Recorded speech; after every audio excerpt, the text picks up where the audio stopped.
हम जो जीवित और बचे रहेंगे, उसके साथ बादलों पर लिए जाएंगे, कि हवा में प्रभु से मिले, इस प्रकार प्रभु के साथ सदा रहेंगे।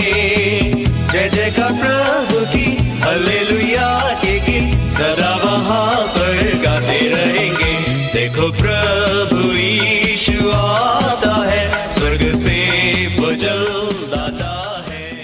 प्रभु यीशु मसीह के सर्वश्रेष्ठ नाम में आपका अभिवादन। पवित्र बाइबल में मत्ती रचित सुसमाचार के 13वें अध्याय के 24वें और 25वें वचन में हम इस प्रकार पढ़ते हैं, यीशु ने उन्हें एक और दृष्टांत दिया। स्वर्ग का राज्य उस मनुष्य के समान है जिसने अपने खेत में अच्छा बीज बोया, पर जब लोग सो रहे थे, उसका शत्रु आकर गेहूं के बीच जंगली बीज बोकर चला गया।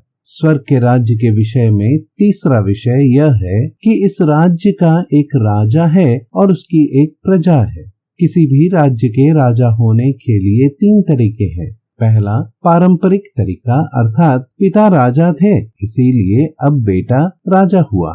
दूसरा, राज्य में विद्रोह के द्वारा, अर्थात किसी ने राजा के प्रति अपना विद्रोह किया और राजा को बंदी बनाकर या उसे मारकर खुद राजा बन बैठा। तीसरा, बाहर से किसी राजा ने आक्रमण किया और उस राज्य को युद्ध में हराकर राजा बन बैठा। परंतु स्वर्ग के राज्य का राजा बनने के लिए प्रभु यीशु मसीह स्वयं स्वर्ग से उतरकर इस पृथ्वी पर मनुष्य के साथ मांस और लहू का सहभागी हुआ, अर्थात देहधारी हुआ। पाप से अनजान था, पाप उसमें न था, उसने पाप न किया था, गाली के बदले गाली नहीं दिया, परंतु अपने आप को सच्चे न्यायी के हाथों में सौंपता था।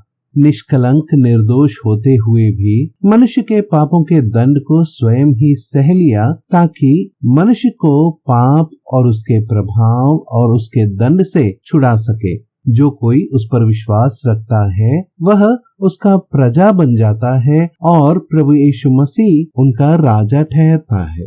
क्या आप प्रभु यीशु मसीह को अपना राजा बनाना नहीं चाहोगे?